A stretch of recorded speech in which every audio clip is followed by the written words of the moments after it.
Es martes por la noche. Tu programa de política e información social comienza ahora. It's Tuesday evening. Your award-winning political and information show. Listen to me starts now. Bueno, mi gente, Halloween Trick or Treat, para aquellos que hacen Halloween Trick or Treat, este es Listen to Me. I'm J Rodríguez, ganador y nominado por los premios Paoli, ganador de los Sacro Imperio Awards, and the only one that can blast Democrats en inglés y en español, in English and in Spanish, and the Democrats are going crazy about it. Bueno, la hipocresía de los demócratas ha llegado a tal punto que cerraron las puertas y no dejaron a nadie entrar. What? Yes. They closed the doors and they said, nobody come in. And then all of a sudden, Matt Gaetz and the whole rest of the Republican Congressional District stormed, and it was like a drama. And I was there in C-SPAN with popcorn watching everything that was going on. Nancy Pelosi thinks that she's going to keep the gavel. I don't think so.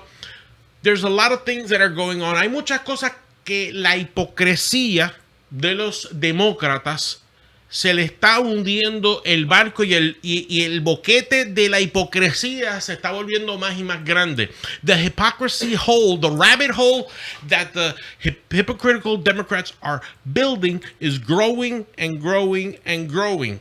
The stifling problems that the Democrats are creating for themselves are even alarming their most fervent constituents. Los más leales en la base de los demócratas se están poniendo a temblar. Temblar. Porque están viendo su agarre en el poder desaparecer. No ahora. It's not disappearing. Their grip on power is not about to disappear for 2020. It's about to disappear for the next 3 election cycles. So we're talking 2024 and beyond. Because they are swaying too much to the left. I mean, Venezuela and Cuba left. I mean, even Evo Morales, Bolivia left. And Evo Morales didn't even make it to the 50%, 50+1 threshold. So now he's going on a runoff. So really, is there a lesson in Latin America that the United States is not listening to? Listen to me. That is why we have to understand the hypocrisy of people like Val Demings, people like Stephanie Murphy, people like Darren Soto. He can't even speak Spanish, dude. What's the matter? ¿Qué pasa, mijo? Háblame en español. Ven a mi programa. He doesn't even want to come to my show. Everybody else, even commissioners, Mayra Uribe is going to come in the 5th. Maribel was here. They had the testicular fortitude to come to my show and answer the tough questions.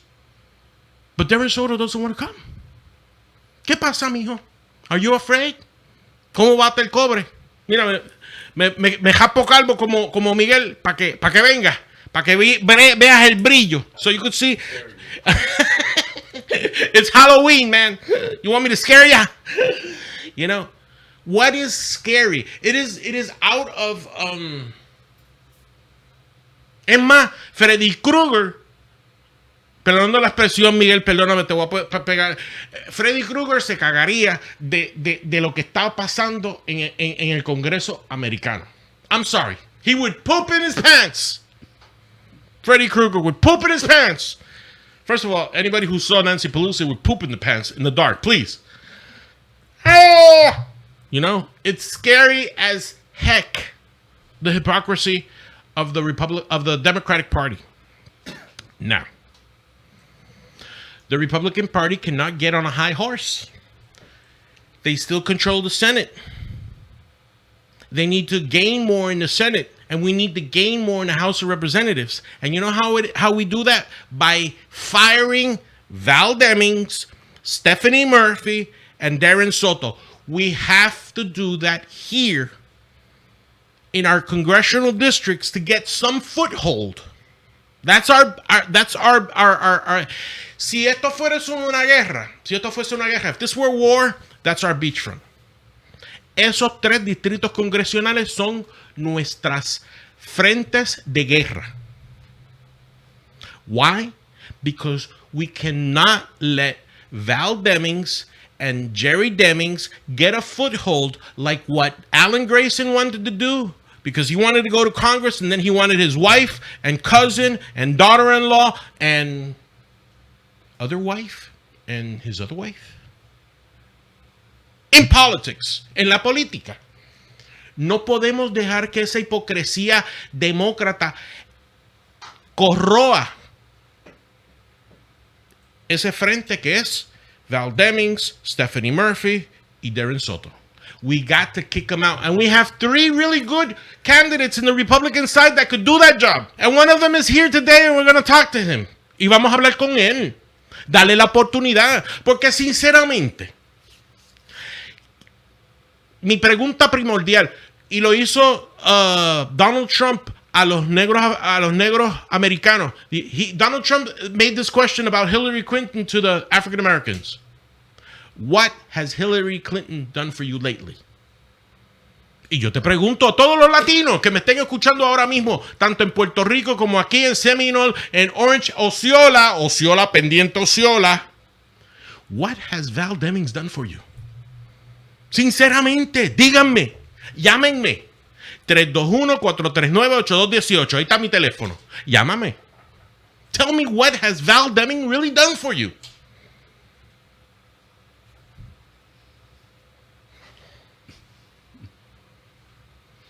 El silencio que ustedes oyen es lo que ha hecho Val Demings por ustedes. The silence that you just heard prior, that's what Val Demings has done for you. For the Latino people. 0, 0, 0, 0, 0, 0, 0. So why continue to vote? Y dicen que Orange County es uno de los condados que viene mucha inmigración de New York, de Chicago. ¿Y qué vienen con esa gente? What do that people come with? They come with their democratic ideas that they're running away from. Si no te gustó Nueva York, no te gustó Chicago, ¿por qué no te gustó? Porque hay doble taxes. They tax the income twice. Local and federal. Entonces, vienen acá, se registran y votan por Jerry Demings. ¿Ves cómo es la idiosincrasia y la hipocresía demócrata? That's why we have to form that beachhead. Muy importante en la estrategia del 2020, eliminar esos distritos congresionales, eliminar sus congresistas demócratas y reemplazarlos con republicanos. And I'll tell you why. And I've extended my monologue, but that's my monologue and I'm sticking to it. And if you don't like it, mira, cambia el canal. Change the channel. No, it's not a channel. It's YouTube. It's not YouTube yet. It will be in YouTube, but you know what I mean. You don't like it? You know you like it, so stay. The thing that we need to do is we need to eliminate these Democrats and replace them with Republicans. And we have one fine candidate here, and we're going to talk to him. And I want you to listen. And I want you to see. Quiero que hagas una comparativa de lo que tiene que ofrecer este hermano, what this brother has to offer, versus what Val Demings has done for you. Really? Una palabra que él me dijo fuera del aire fue sentido común. One word that he told me out of air was common sense. Contra mi hermana, tenemos que tener sentido común.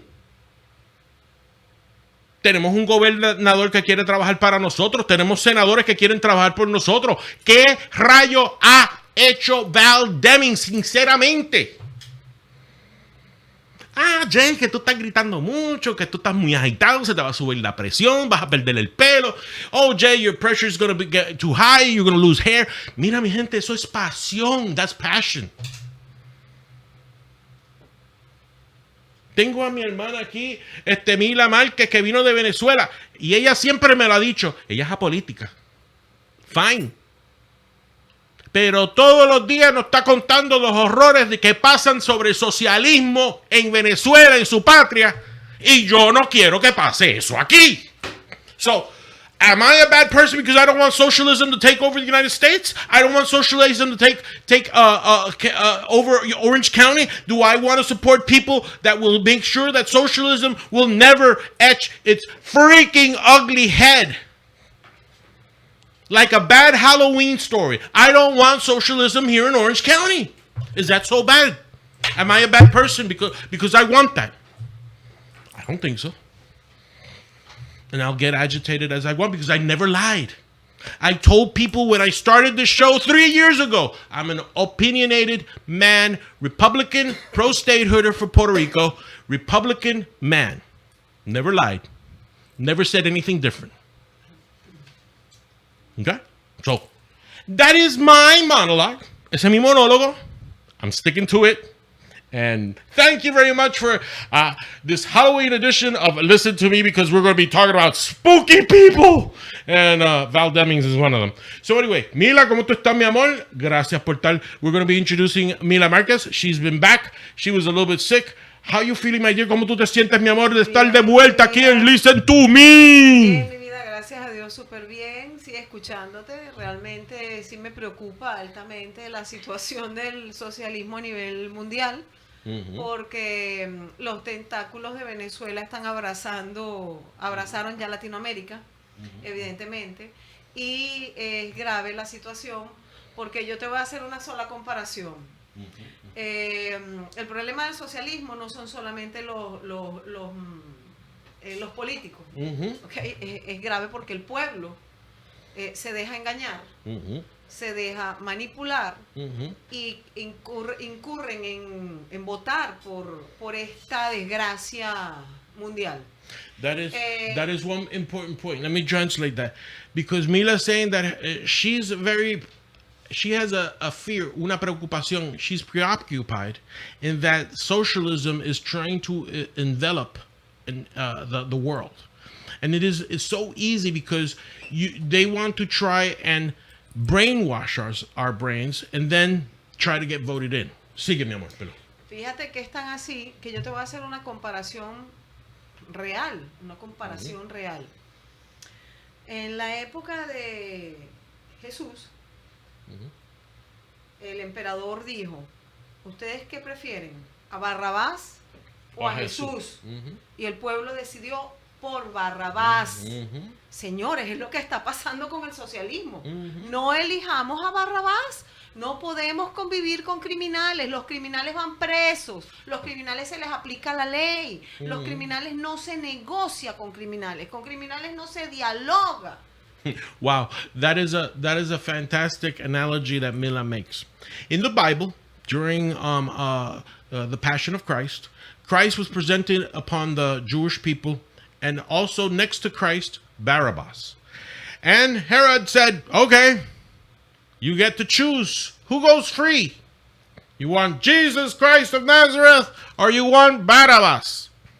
And we know how the history went. Jesus went off to go be crucified, and Barabbas was set free. And what Mila is saying is true, because we cannot pick criminals. We cannot pick unethical individuals. And I'm so glad that Mila comes with that message. Estoy tan agradecido que después de estos días de hacer falta en el programa, Mila, tú vengas con ese mensaje porque es la verdad. That is why we are so passionate. ¿Ves? And that's why I love Mila, porque ella como que bien pasiva, pero ella como que tira las dagas. No, pero es que ya va, te voy a preguntar algo. Nosotros los seres humanos somos pensantes. O sea, el cerebro se nos puso para pensar. Y tener sentido común. Common sense. Común. Yes. ¿Ok? Ajá, pensar, lógica, razonar. Entonces, yo no puedo tener mi cerebro solo para llevar cabello o llevar una gorra. Lo lamento, mi cerebro piensa. Cuando yo veo que desde niña he escuchado Cuba, la gente huyendo de todas partes, mucha gente en Venezuela y en cualquier parte del mundo, y veo que la historia se vuelve a repetir, ¿a qué me está llevando esto? A que razone los inicios del hombre. ¿Jesús o Barrabás? Barrabás. Yo no quiero a Barrabás. Yo no convivo con Barrabás. A mí los criminales no me gustan. No comulgo con criminales. Por algo me gradué de abogado. No. Punto. Al criminal se le aplica la ley. Se acabó. Bueno, pues Mila, pues ahora es tiempo de presentar a nuestro invitado que está corriendo para el Distrito 10 de la Cámara de Representantes del Congreso Americano. And now it's time for us to talk common sense with a man that we will figure out why he's running and why he feels that District 10 is the target of his electoral process, which starts. And this gentleman, the name is Kirk Troen. Did I say the name right, Kirk? That's exactly right. All right, Kirk, you're running for House Representative District 10 against Val Demings. My dear brother, kind of like the hate Trump media always ask, why did Trump go into politics? Well, brother, I'm not hate Trump media, but I'm going to ask you that question so we could get it out of the way. Why do you want to run for public office, brother? I would be happy to tell you that. The voters in this district, in Congressional District 10, deserve to be represented by someone who's dedicated to positive change and not negativism or socialism, as what we have with Representative Demings. For too long, we've been represented by career politicians that only have themselves and their political parties in interest. After serving 21 years in the Marine Corps and rising from the lowest enlisted rank to a commissioned officer, I know leadership and how to get things done. Change begins with leadership. I don't want to see another congressional election go by where there's no Republican candidates, as there was in the last election cycle, where we just gave away a congressional seat to the Democrats. And I agree with you. And I think that's there was a flux in the Republican Party of Orange County and in the Florida Republican Party that created that vacuum. So I'm glad now that there is a stable Orange County Executive Republican Committee board, and there is a stable RPOF, which is the Republican Party of Florida. All right, Kirk. What have you seen from studying Representative Val Demings that you think are immediately needed in District 10? Well, first of all, by studying her voting record. Last year, the last Congressional Congress, she voted 97% along party lines with the Democrats. While that's not good for anybody, this year, in this new Congress, she's voted 100% along party lines and along with Nancy Pelosi. That means that we have no voice because she's telling us what she wants for us instead of us telling her what we want. And what she's doing is nothing what we want. She's doing only what the Democratic Party wants, and it's taken us in the wrong direction. Kirk, have you been able to talk to her or try to speak to her? I did. I have talked to her. I've spoken to her directly in an open forum that she held. There was only a handful of people there. I asked her, my exact words were, do you support the socialist agenda of the Democratic Party? And what'd she say? She said the Democratic Party does not have a socialist agenda. ¿Cómo? Espérate. Let me translate that. Mr. Kirk Troen estuvo en una asamblea con la representante del Congreso, Val Demings, y el candidato al Distrito 10 por el Partido Republicano le preguntó, ¿usted está de acuerdo en las líneas partidistas socialistas del Partido Demócrata? Y la congresista le respondió, no hay tendencias socialistas dentro del Partido Demócrata. Wow.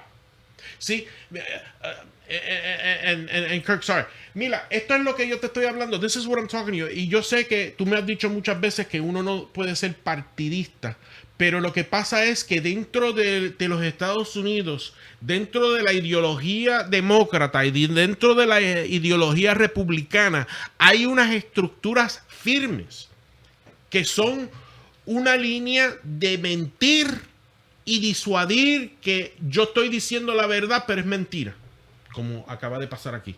Y el Partido Republicano que quiere transparencia y que sea el gobierno del pueblo por el pueblo. Ok, recuérdate que en la política siempre se va a usar el arma de la manipulación. Oh yeah, in politics, okay. there's always the weapon of manipulation. Por eso se usa la palabra diplomacia. That's why they call it diplomacy. Okay, por eso se usa esa palabra. Y el ejemplo lo puedes ver tú. O sea, un ejemplo de ello. All the examples we could see Ok. it. Ve la ONU You see the ONU or the United Nations que le da una silla a Maduro that gives a chair to Maduro en los derechos humanos in the human rights después de haber matado a tanta gente. after he killed so many people. O sea, explícame eso. So in the World Forum, we see the hypocrisy of the left, even in that type of a form. All right, Kirk. Let's get into the meat and bones of this. All right. What are your pet peeves for District 10? How would you want to make District 10 better? Well, first of all, we have to have something done with immigration reform. Tenemos que hacer algo con la inmigración. It is a big mess. It is. 6 months ago, it was a crisis, and that was all that was in the media. That's all that politicians were talking about was the immigration crisis, what we needed to do, how we needed to fix it, and what's been done in the last 6 months. Absolutely nothing.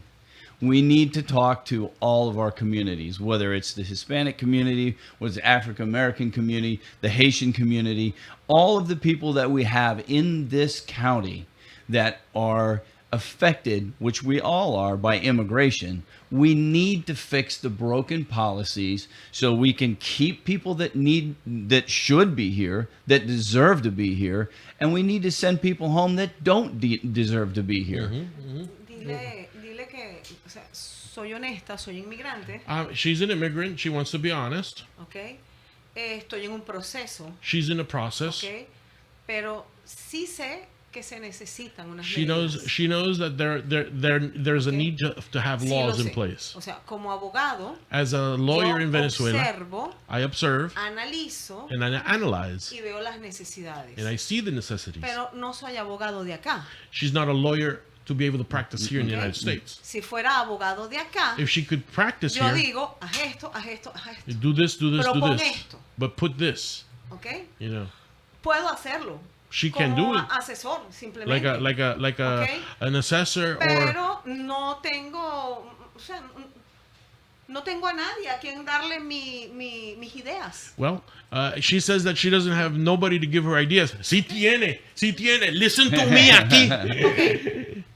Please, Please, es necesario it's necessary. cuidar a los Estados Unidos. We need to protect the United States.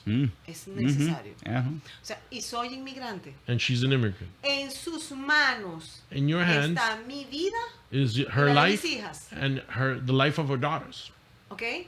That's what she's Pero soy saying. honesta. But she's honest. Hay que cuidar a los Estados Unidos. And we have to take care of the United States. And I agree with you, Kirk, Yes. that the stagnation of the Democrats on their side, es que son los demócratas los que quieren poner trabas en hablar sobre la inmigración. Right now, you're touching on a theme that no other news media is touching right now. Pero el tema de la inmigración es mucho más allá de lo que se ve. And she says that the tip of the iceberg of immigration is small compared to how big it is. Exactly. Uh-huh. ¿Ok? Millions of people. Yeah, Millions of Ok. people. Y es muy importante And it's very important. analizar todas las situaciones de Analyze ingreso. all the situations on how the people are getting in. Ajá, de ingreso. The people Y todos los mecanismos que se usan para el ingreso. and all the mechanisms that are being utilized to come in illegally. And one thing that one of the talking points of the Democrats for many months, no one is above the law. No one's above the law. However, when you cross our border illegally, you've broken the law. And yet they don't want to hold those people accountable for breaking the law. So they are above the law. And they're saying we should somehow excuse that law. Well, if that law is wrong, if we should let anybody in, then that's the law that should be changed. Now, I don't agree with that. It shouldn't be changed. But those people, so many in Congress have been there for 30 years, 20 years, 40 years. They made these laws that don't work. And yet they refuse to change them. Exactly. Kirk, you're ex-Marine? Yes. Yes. Well, like my father, God bless his soul, the Marines live by a very rigid a set of standards and steps and rules which very, very rarely can be broken. Am I correct? Because my father was one that he would raise the flag at 5 o'clock in the morning, and that wouldn't change ever till, God bless his soul, till he died. Basically, I understand that we need to tackle immigration. Now, I know that immigration is a big, giant iceberg. So talking about immigration, and something dear to my friend here, what would you do? What laws would you try to do or change or implement as quickly as possible, like the TPS for Venezuela or TPS for Haiti? What would you do for those people? For the people under TPS? Yeah, like right now, we have people, because I know that we need a comprehensive immigration reform. We need something that can make the line move faster and deter people to come in illegally. Well, first of all, saying that it's temporary protective status, some of our TPS has been 8, 10, 12 years. Mm-hmm. It's not temporary. Mm-hmm. It's almost permanent. Mm-hmm. So, first of all, if we're going to say it's temporary, it should have a timeline, a deadline, somewhere where it does end. It expires. Now, the other side of that is that if we change the law that says if you cross the border not at a port of entry, then asylum should not be considered because you just broke the law. Mm-hmm. If you truly are considering or want to be considered for asylum in this country, do it the right way. Come to a port of entry. Now, we do have to change that. We need enough lawyers. We need enough judges. We need enough Customs and Border Patrol to handle the people that are coming to the ports of entry. If we have that and we change the law, so that's what you have to do, I think it will help solve that problem. Kirk, you have studied Val's voting record, right? I have. Has she voted for something like this? No. But she hasn't voted for something like this because it hasn't even been presented. Exactly. No one sponsored it. I tell you, the voting record of Val Demings, she has sponsored 2 pieces of legislation in 4 years. 2.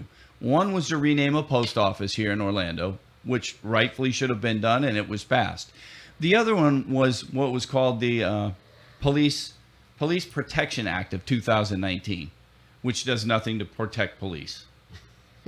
In fact, it's a ridiculous piece of legislation. It states that certain caliber bullets, armor-piercing bullets, cannot be... Weapons that fire armor-piercing bullets cannot be carried concealed. Wow.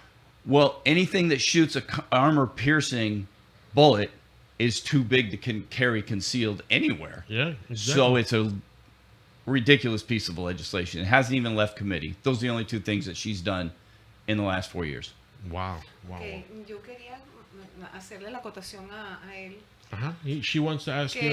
Sé que en materia de inmigración, In the area of immigration, la Constitución americana da the American ciertas Constitution protecciones. gives certain protections. Mm-hmm. Yes. Y considero, o sea, yo aquí estoy hablando como abogado. She's talking like under her knowledge as a Venezuelan lawyer. Mm-hmm. Considero que todo lo que esté inmerso dentro de la Constitución, everything that is immersed in the Constitution, debe ser protegido. Has to be protected. Debe ser protegido, debe cumplirse y debe ser protegido. Has to be obeyed and protected.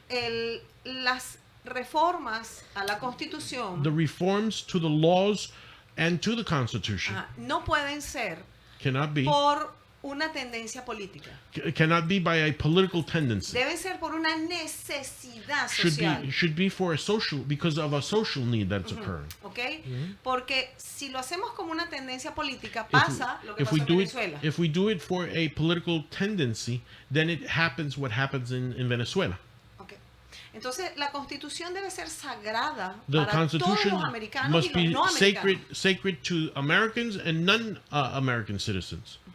Todos tenemos que cumplirla. Everybody who tries to come into this country should respect it and obey the laws that it says. Todo individuo que esté en el suelo americano, everybody that should be in American soil, que decidió, como yo decidí that venir decided to acá, come to the United States, ¿verdad? Debemos cumplir las we normas de acá. should stick to the laws on the books. Yes. Respetar a este país. We have to respect this nation. It's a nation of law. O sea, yo lo elegí. She chose it. Él no me dijo, vente. You know, the United States didn't tell her, hey, come on over here. ¿Ok? You know? So Entonces yo debo respetar lo que yo elegí. she has to respect what she chose. Si no me gusta, If Go. I don't like it, leave. So, and I think that Kirk, this is again, she brings a non-political perspective to my show, and I'm very grateful for her that specific. And I appreciate that so much, because what doesn't happen and is not happening in this district, we should have more people like Mila that are in the process, that have gone through the process, to tell us what needs to be changed to make it within our Constitution, how we can make it better, what doesn't work and what does work. She probably knows better what does not work because she's in the process. Tú eres la que más que debes de saber lo que no funciona porque tú estás dentro del proceso. exactly. Y, o sea, tradúcele a él, que yo veo She mi sees proceso, her process, las leyes de acá, the laws here, y comparo allá, en un desastre, allá. and she compares her laws to the ones in Venezuela, and over there it's a disaster. Okay. I mean, Eso, eso me hace ver she sees la necesidad de mejorar. that there needs to be a better way of coming in. And that voice, that what she's saying, that voice means so much, because our people in our country on the Democratic side that want to open the border don't see how that destructive that can be. Yeah. And she's experienced that. You've experienced that in Venezuela. Exactly. Because they made the same mistakes where we're headed now. So Kirk, see where we have the advantage over the adversaries and everybody that speaks English, and not to take anything from Rush Limbaugh, but the people that from the right that do talk shows do not take into consideration the thought process of Latinos, and I think there's a lot to be learned in our thought process. That's why, again, listen to me. Yo aquí puedo ver lo que se Here parece she could see what a appears situaciones de Venezuela, that situations that are similar to Venezuela, que se deben frenar. and they have to be stopped because again, Mila has told me about students being shot in the streets by police and military, paramilitaries, pro Maduro, pro Chavez, and she's even shown me of photos of dead students. I don't want that, Kirk. I don't really want that. So Pregúntale a él. let me ask you: Si Are you available? And probably, if you could do this, Dios mediante le dé la oportunidad de estar God en bless ese cargo, that you were elected de hacer la propuesta to make a proposal, de una ley en contra to make a law del against socialismo, against comunismo y todo lo que socialism se le and parezca. communism within the United States. Absolutely. See? Absolutely. Yeah. Who could say no to that? Honestly, I mean, I don't know why any elected official would say no to that. The person you're running against. Agreed. Agreed. Alexandra Ocasio-Cortez. The other one from Minnesota. You're right. The other one from Omar. Omar. Exactly. Yeah. They all need to be sent home. My brother. And don't get me wrong. When I say sent home, it's not a racist comment. I'm saying send home means send you back to Minnesota, send you back to New York, send you back to being a bartender, AOC. Go back to being a bartender. They're gonna say, JJ over there and listen to me is a racist. What? It's like the Democrats are forming a sissy club that they get offended at anything. Oh, I'm offended. Miguel is too calvo. I'm offended by that. Oh, Mila's wearing black. I'm too offended by that. Oh my God, please. The hypocrisy of the Democratic Party está llegando a tanto punto que se están quejando y hay que comprarle una caja de Kleenex para que lloren. Because come 2020, when Kirk gets elected and we defeat Val Demings, Stephanie Murphy's defeated, Darren Soto is sent to take Spanish classes because that's what he needs. Because that's another. I don't like to talk about a congressman, but he's an idiot. Kirk, he sent a 5-page bill to the United States Congress about the admission of statehood of Puerto Rico. 5 pages. You know what Hal did with it, right? I don't know. It's somewhere in the sewer system. Buried somewhere. Yeah. Somebody used it as toilet paper and flushed it down the Capitol toilet. Man. Okay. We talked a little bit about Venezuela, Kirk. Now we're going to go to one that is dear to me. Puerto Rico. Puerto Rico in 2016, with 23% of the voting population, overwhelmingly by 97% said, we want a permanent relationship with the United States. We want statehood. I, as a pro-statehood advocate, has come up with what's called the final solution, that I read it here, that Mila was here when I read that final solution. It's a 2-pronged solution. One is in the island and one is in federal state. The federal side, and if you do get elected, I will need that help. We need money to be able to run an election in Puerto Rico where we can underline the senatorial districts and the congressional districts in the state of Puerto Rico, and therefore have an election where we elect our 2 senators, our either 6 or 5 congressmen, and send them to Washington. My question to you, my dear brother. First, if elected congressman, will you help enact a law to give us funds to run that election? Second of all, if Puerto Rico does elect their senators and their congressmen, will you, with open arms, receive the newly elected congressman from the state of Puerto Rico? Absolutely, yes. Right. And I tell you, there's nothing like watching what happened in Puerto Rico with the governor and his corruption. Totally, probably waste hundreds of millions of dollars that should have gone to the people from Hurricane Maria, that should have helped, that probably lined someone's pockets there, left, and his deputy, or his lieutenant governor, I believe, didn't want to take the job. And she didn't even want to step forward. So if the people in Puerto Rico want statehood, there's no reason why we should say you can't have that. And we should work for that. Because, Kirk, if we do an election exercise like that, I would assure you that we would get more than 33% voter participation. I believe it. We have to educate the people in seeing that Puerto Rico is getting fatigued. We've been asking this question for too long. And the people, if we do another plebiscite where we ask statehood or independence, I fear that there might be even up to a 19% participation, because people are just getting tired in the island. And people are just leaving, outright leaving. I don't know if you've looked at the statistics, but more than, they say by 2026, the only people that are going to be left in Puerto Rico are criminals and old people. It's a shame. You know, because everybody that is intelligent enough to hold a business or hold a job of high tech is going to be gone here to the United States. And again, why not? You see, we are American citizens that are not being respected. Not you. I'm not saying that you're not disrespecting you, but there are people in Congress like Carvajal from Natural Resources that said, "Oh, it's McConnell and Trump that don't want Puerto Rico to become president." Well, once again, and it makes a great point. And when you asked me when we first started about why I'm even running, once again, that's the federal government, that's elected officials and politicians telling the people what they can and can't do, or should and shouldn't do, when in fact it should be the Puerto Rican people that are telling the government what they want. And it's so backwards today. Exactly. It needs to be fixed. And the truth about it is, to put it into perspective, Trump never said that he didn't want Puerto Rico to become a state.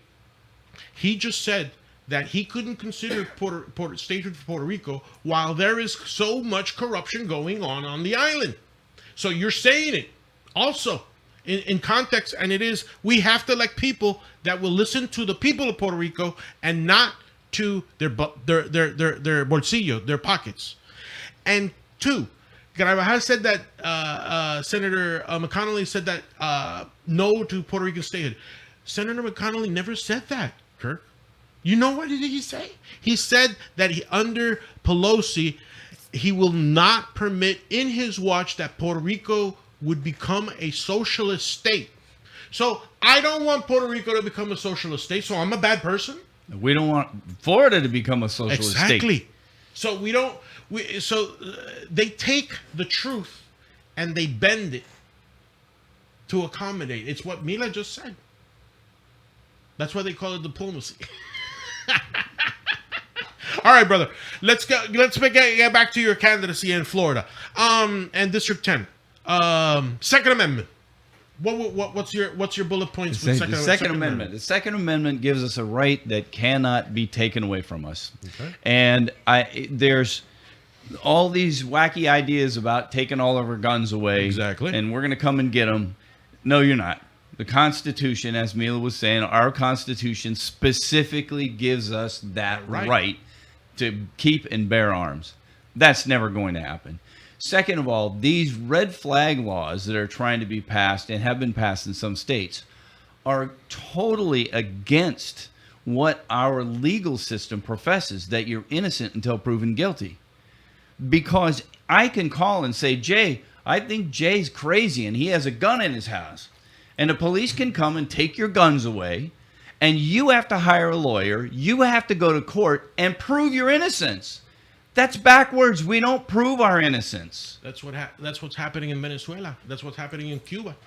And you can see the socialist countries that have taken weapons away from all of their citizens, have no way to defend themselves against crime, against the government, and as you were saying earlier, students, people being shot in the streets.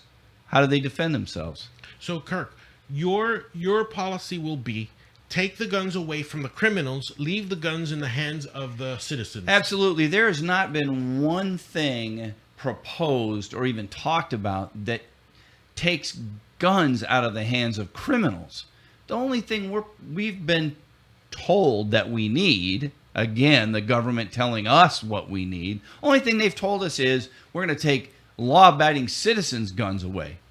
Nothing addresses the guns of the criminals. Nothing addresses all of those weapons that are out there illegally. And I'll tell you the other thing that is so it's so hard to listen to is some of these politicians talk about something they know nothing about. After 20, and this is only one of them. So after 21 years in the Marine Corps, and they'll say these assault weapons. What is an assault weapon? I can lay a rifle on this table and it won't do anything and it won't assault anyone. It's not a weapon of war. An AR-15 would do nothing in a battlefield. Nobody would want it. So they come up with these crazy ideas of 200-round magazines. You can't even pick that up. Mm-hmm. Nobody uses that. And if you look at the mass killings and the mass shootings that we've had, almost all of them have been committed with handguns. Yep. Even recently, the ones that were the massacre that happened in my hometown of San Juan, Puerto Rico, Ramos Antonini, they were handguns, Glocks with the Mickey Mouse magazine. Right. So. Again, they're handguns. They're handguns. So how would do you think that's something that the states need to address, or that's something that federal agencies need to address? I think it needs to be state and federal addressed. Okay. Look, the background checks are good. I don't know anybody that would argue a background check. That needs to happen. Enhanced background checks can't hurt. But once again, what is that checking? That's checking law-abiding citizens. That's not... The guys that are holding up convenience stores and shooting people in the street in Chicago, they didn't buy their guns at a gun store and go through a background check. They got them somewhere else illegally. So we have to get our police force involved and supporting the police force, which is not being done very well in a lot of communities. Supporting the police force in their activities and their programs to try to get those illegal guns off the street. Would you give a broader reach to the ATF to see if they could go after these clandestine gun runners? Absolutely, and a lot of that is with illegal gangs and drug cartels. They have incredible amount of guns. The ATF absolutely should be involved in that. All right. Are you in favor of a national conceal and carry? I don't think so. Okay. I think each state, the state can't take the right away to keep and bear arms. Does that need to be, if the state of Montana doesn't want to have that reciprocal agreement, that should be up to the state. Okay. So that's a separation between federal and state jurisdictions. And I think there's a lot of federal overreach in a lot of areas, and I think that should be up to the individual states. Okay. Well, we were talking about regulations there indirectly. How do you feel about President Trump's stance on trying to eliminate regulations that stagnate growth? Are you for that or against that? No, I'm totally for that. Look what it's done to the economy. Now, of course, a lot of the Democrats are still trying to say that it's still Obama's economy. Yeah. And they will say that until something negative happens. And when that happens... then it's not Obama anymore. Yeah, in year 7 or 8 of President Trump's presidency, when we get to 2023 or 24, something happens, all of a sudden it will be President Trump's economy. Wow. But, yeah, absolutely. I mean, what he did initially by eliminating a lot of the regulations stimulated the economy, and we've seen the result of that. And Kirk, how important it is that we have a Democrat congresswoman who has not done much in pieces of legislation because she's not a member of the party in power. Okay, we have to be frank. We have the presidency, the Senate, we have the governorship, and we have the 2 senators. We have a majority of Congress people, but this woman has not been able to build bipartisan bridges to be able to achieve things that will benefit the electorate. Will you try, even though that you're a Republican, will you extend an olive branch to the other side and try and build bridges? Of course, and you said that perfectly, because not only has she not tried to build those relationships, she's done nothing to do it. Yeah, she took a match to the bridge. She votes 100% along party lines. That's not trying to work with the other party. That's not trying to do anything for us to make our lives better. That's just trying to do what a political party wants to do to tell us what we should do. So yes, I would tell anybody that I don't know anyone who's either a Republican or a Democrat that believes 100% of that political party's policies or ideologies.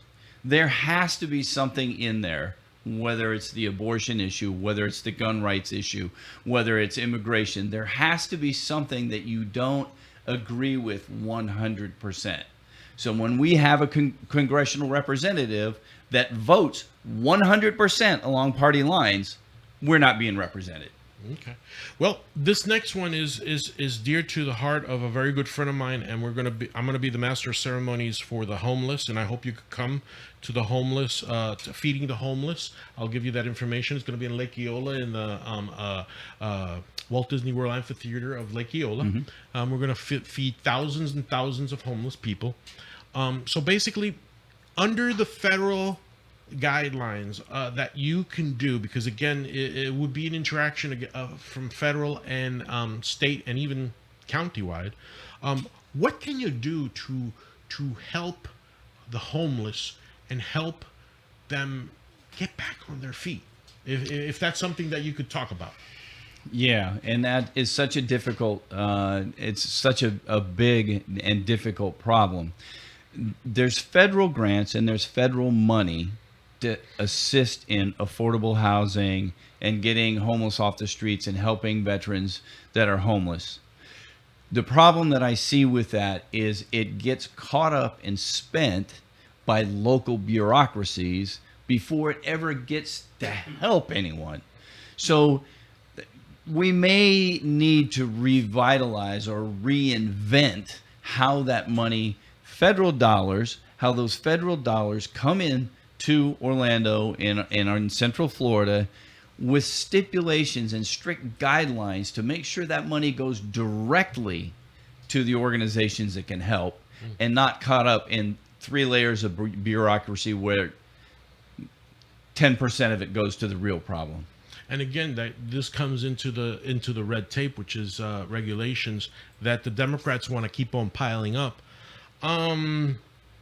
Just now, not as a candidate, as a citizen, Jerry Demings wants to propose a tax hike to increase sales tax so that he could bail out the Sunrail and Lynx, some of the routes. Your common sense opinion about that, what do you think? Well, we're already taxed so high as it is. And this goes back to the Democrats that are running for president that want to give everything away free. And the government doesn't have money. As we talked off the air, the government doesn't have any money. That's our money. It's tax dollars. And Jerry Demings, in his 1 cent tax, is going to raise all this money to go to help very few people. The light rail and that doesn't move very many people in Orange County. And so it doesn't support a big population. So what if that 1 cent tax and all that money went to help the homeless, went to affordable housing, went somewhere else that would help a big part of the population? So we don't need any more taxes. Okay. We don't need any more taxes. I know I said it on the air, but listen to me. Anyway, Kirk, before we're coming into the close, we would like for you to please, how can people get enthused about your campaign? In other words, social media, emails, phone numbers, websites. Can you please tell us a little bit about that? You bet. I have on Facebook. I have a Facebook page. My last name is Troen, Troen. You can find it, Troen for Congress. I also have a website that is www.troen, Troen, for Congress.com. Has a lot of what we've talked about on here as far as what I would like to see done. Has a place where people could sign up to volunteer to help. And I would love that, to have volunteers that can help in any manner. And there's a lot of things that I could use volunteers to help with. And of course, there's a financial contribution page as well that, just $10, $25 donation would help tremendously as well. What I found out is that in politics that I get very frustrated with, the very first question that any politician will ask me, a career politician, will be, how much money have you raised? Apparently that is a qualification for being a candidate, if you can raise a lot of money. Exactly. I don't believe in that, but I do understand that it takes money to run an effective campaign. And I, of course, was... Let me tell you. When you have events that you need volunteers, give us a drop and we'll make sure we announce those events for you. To help you. To help you look for people. Okay. Yeah, and Hispanics that may be in your district that want to get in touch with you. I live in Ocoee, in western Orange County. There's a very big Hispanic population on the western side of the county, and I would appreciate that very much. Well, good. Well, then, West Ocoee, a todos mis hermanos latinos, todos mis boricuas, todos mis venezolanos, mis colombianos que me estén escuchando en West Ocoee, por favor, llamen a este teléfono. What's that phone number that you have for the campaign? It's 407-820-2695. Ok, ya escucharon ese teléfono. Ese teléfono lo vamos a poner en la área de descripción. We're going to put it in the description area. Llamen, háganse voluntarios y pregúntense. Sigo diciéndoles a ustedes. Todo lo que puedan aportar en dudas de situaciones que hay en la comunidad, díganlo, que eso ayuda para que el candidato o cualquier candidato que esté en la palestra sepa cómo orientar su trabajo. Exactly. And Kirk, if you need us to help you with the translations, the Google Translate is not working for you, we're there for you. Great. You know that, right? That's absolutely. All right. Your doors are open here to listen to me. Kirk, any final words before we let you go, please? And second of all, did you have fun? Absolutely. It's fantastic. Would you come back again? Absolutely. Anytime. All right. Any last words, my brother? Well, I just want to make sure that, everybody feels that the same way that I do. I would like them to feel the same way that I do, that we need to have a voice in our political, to our political representatives. They need to listen to us and a little bit less talking from them. And I hope to do that for everybody in this district. And November, come election day, what we're going to say to Val Demings? You're fired! Mila, ¿qué tú quieres decir, mi amor? Antes de que nos vayamos. Bueno, yo qué puedo decir, fue un programa excelente, Yes. un invitado excelente, Yes. Excellent un invitado guest. excelente. De verdad me siento complacida y creo que toda la comunidad debe de colocar su granito de arena para que todos los errores que tenemos socialmente se puedan mejorar, porque siempre podemos ser mejores, siempre. Eso es solo cuestión de nosotros, nada más. Eso es así. Bueno, pues yo quedo. Ha sido un día muy bendecido. Para aquellos que celebran Halloween, fantástico. Trick or treat, mucho dulce. Cuidado con la diabetes y el azúcar en la sangre. Make sure you celebrate Halloween with friends and family. I'm not into the spooky or the origins or anything like that. Halloween is a time to get together, put some mask on, drink a little bit, eat a bit. It's like Thanksgiving, pre-Thanksgiving parties, Tú no me vas a creer que yo estoy como los niños aquí en los Estados Unidos. ¿Por qué? ¿Qué pasó? Porque tú sabes que toda la cultura de ellos, yo me la he agarrado para mí. Ajá, that's good. Yo me disfrazo en Halloween. Yo me pongo la careta. Yo salgo con mis nietos a pedir dulce. Yeah, that's it. You gotta go and get your bag of candy and have some fun. Yeah. It's So fun. don't let anybody put the spook or fear on you, because you want to have fun with your family. You want to have a mask on. You want to go see Adam's Family. Don't read too much into it. Have fun. Mire que Halloween me remueve mi niña interna. Yeah. You want to have a time to be able to dress up as a pirate, be Han Solo or a stormtrooper. Move my inside the children. Yeah, your inner children, move it. Do the funky boogie land. Watch some horror movies if you like horror movies. But you know what? Have safe fun. If you're gonna drink, don't drive, and if you drive, don't drink. And most of all, this Halloween, be safe, have fun. And we will see you on the 5th of November, which is the launch of our party time, because that's when Thanksgiving comes around, and we're going to be moving into Christmas. We got our Christmas parties. On the 7th of December, we have a Christmas party. So on the 5th of November, we're going to tell you a little bit more. So Kirk, and there's still Thanksgiving. There's Thanksgiving. We're going to have turkey sandwich all the way till December 7th. Anyway, guys, we'll see you November 5th. I love you very much. And remember, listen to me. Acuérdate. Listen to me.